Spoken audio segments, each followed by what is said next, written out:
नमस्कार दोस्तों, मैं ही प्रदीप दुबे।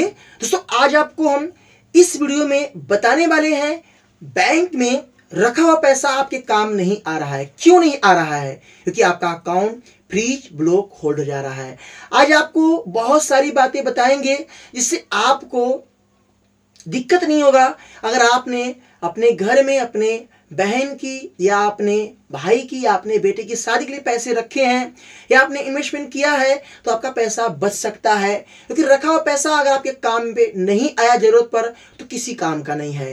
तो आज इस वीडियो में मेरा एक्सपीरियंस और काफ़ी सारे मेरे पास मेल रिव्यू सब कुछ आपको बताएंगे और आप बच सकते हो। अगर आपको जानना है तो वीडियो को पूरा देखना, नहीं जानना है तो यही वीडियो स्किप कर देना।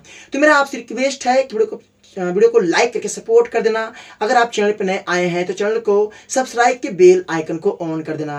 दोस्तों मेरे पास रोज के करीबन 30 से 40 मेल पहले आते थे। पर डे की बात कर रहा हूं, मैं आपको लिस्ट नहीं दिखा सकता, इतना लंबा लंबा लिस्ट मेरे पास आए हैं।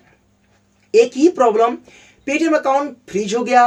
मैं स्टूडेंट हूं, मैं जॉब करता हूं, मैं क्रिप्टो में पैसे इन्वेस्टमेंट किया था, मैं P2P में लगाया, ऐसे सारी बातें।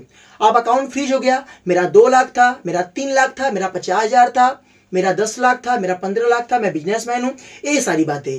अब दोस्तों यहाँ पे अकाउंट फ्रीज ब्लॉक होल्ड इतना लंबे तरीके से हो रहा है कि लोग अपना पैसा बैंक में रखे हैं, उन्हें उनके काम में आ नहीं रहा है और वो परेशान हैं। और अगर परेशान हो रहे हैं तो बहुत बुरी तरीके से हो रहे हैं, उनका कोई सपोर्ट नहीं कर रहा है। किसी के पास जाएंगे, किसी वकील के पास जाएंगे तो भैया वो तो अपना चार्ज तो लेंगे, चार्ज तो देना पड़ेगा और चार्ज तो हाई रहेगा।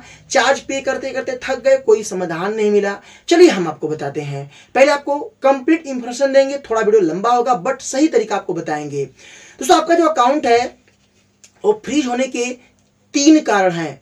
पहला कारण आपकी गलती क्या है? दोस्त, रिश्तेदार, फ्रेंड, दोस्त, समझे ना, दोस्ती यारी, पैसे भेज दिया कोई आपके अकाउंट में, भाई ये 10,000 रुपया है, मैं आपके अकाउंट में डालता हूं, मेरा एटीएम काम नहीं कर रहा है, मुझे निकाल कर दे दे। पैसा आपने निकाल कर उनको दे दिया, मन में लालच आ गया, रिपोर्ट कर दिया।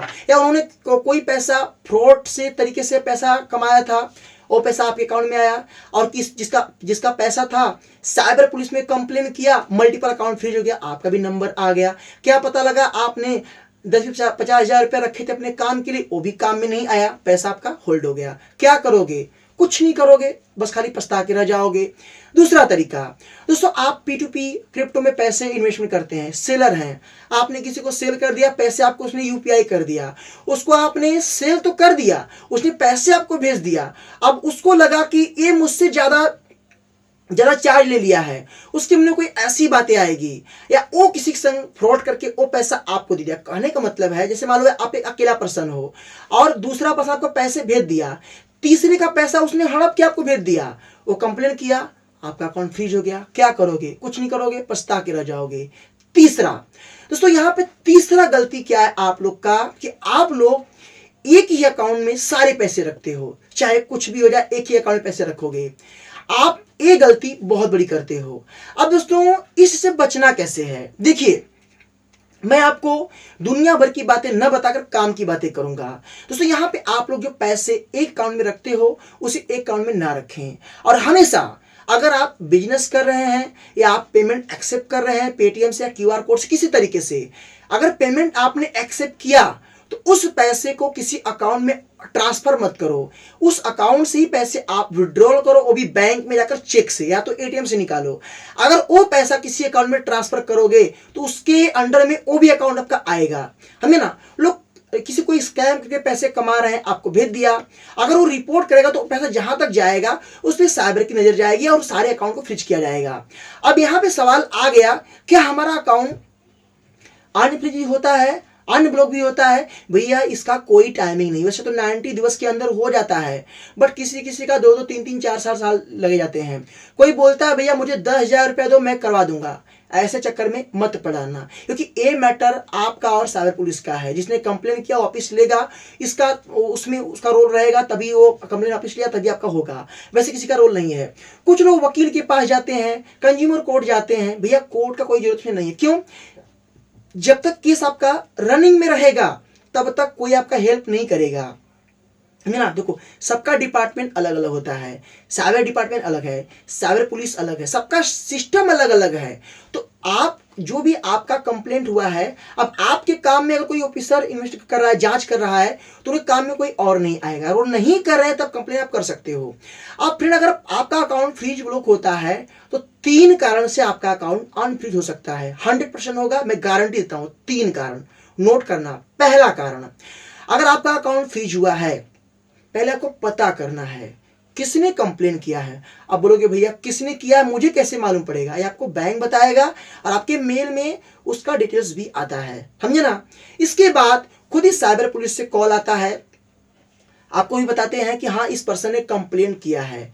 दूसरा कारण, अगर दोस्तों जिसने कंप्लेन किया अगर वो वापस नहीं ले रहा है, जहां से कंप्लेंट आया है, आपको उनके ऑफिस में जाना पड़ेगा सारे डॉक्यूमेंट के साथ, बैंक स्टेटमेंट, आधार कार्ड, पैन कार्ड, कैसे पैसा आया था, क्या काम करते हो, आपको बताना पड़ेगा। वहां पे अगर मान लो जो अमाउंट पे होल्ड लगाया गया है, जो अमाउंट पे फ्रीज लगाया गया है, अगर आपसे अमाउंट की मांग की गई तो आपको ना पैसा पे करना पड़ेगा। उनकी तरफ से लेटर जारी होगा या उनके से ऑफिशियल मेल होता है और आपका अकाउंट जो है 5 to 7 की डेज में आपका अकाउंट अनफ्रीज हो जाता है।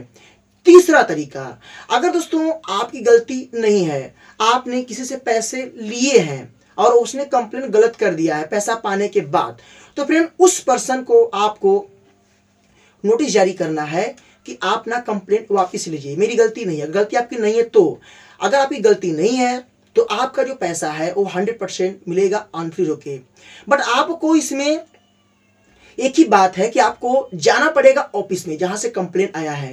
नियर में जाओगे तो वहां से आपका कोई सुनवाई नहीं होगा, बहुत कम चांस में होगा। और कंप्लेंट आपका हमेशा, आप रहने वाले बिहार से हो तो आपका कंप्लेंट हमेशा किसी दूर क्षेत्र सिटी से आएगा। जैसे मान लो चेन्नई हो गया, मुंबई हो गया, गुजरात हो गया, बेंगलुरु हो गया, अलग अलग राज्य से आएंगे, उधर तो आप जा नहीं पाओगे। तो आपको दोस्तों मैं एक ही बात कहूंगा कि ये सब चक्कर में आपको पढ़ना नहीं पड़ेगा। आप ये सब गलती मत करो, आपका कितना खास क्यों ना हो, उससे पैसे के लेन देन एकदम मत करो। पैसे के लेन देन करो तो सारा डेटा अपने पास रखो। अनजान से दोस्ती मत करो। दोस्ती करो तो पैसे अगर आप ले रहे हो तो कैश में लो। ऑनलाइन ट्रांजेक्शन अगर आप ले रहे हो तो बहुत सावधानी से लें। अगर पैसे आपने लिया है, जैसे मान लो आपका एक अकाउंट SBI में है, पैसा आपने ले लिया, 10 लोग से पैसा ले लिया, तो उस अमाउंट किसी अदर अकाउंट में ट्रांसफर मत करो, उससे आप चेक से पैसे निकालो। अगर बड़ा अमाउंट आपके अकाउंट में आ गया है, तुरंत चेक भरो, बैंक में के पैसे निकाल लो, काम हो गया। ATM से विड्रॉल कर लो, काम हो गया। अब उस पैसे को आप ट्रांसफर करते हो तो आप सबकी निगाहों में और आ जाते हो। ये बातें याद रखना। चेक से पैसे निकालोगे, उस अकाउंट पे अगर फ्रीज लगता है तो पैसा तो आपका निकल गया है, भाई उनकी जांच पूरी होगी, अकाउंट आपका अनफ्रीज हो जाएगा, समझे ना। एक महिला थी, बता रहा हूं कि बहुत परेशान हुई, बहुत ज्यादा, 11 मंथ पे परेशान हुई। उसने मकान बनवाने के लिए 3 लाख रुपए रखे थे, कहीं से पैसे आ गए, थोड़ा मोड़ा, उसका अकाउंट फ्रीज हो गया। 11 महीने परेशान हुई, तब जाके उसका अकाउंट को अनफ्रीज किया गया। मैंने रास्ते बताए और कंप्लेन एक नहीं 3 कंप्लेन हुए थे, समझे ना। वो भी कंप्लेन कितना, 500, 2000, 3500 ऐसे करके कंप्लेन आए थे, समझे ना। तो हुआ और काफी जांच के बाद हुआ। तो आप लोग दोस्तों थोड़ा सतर्क रहें।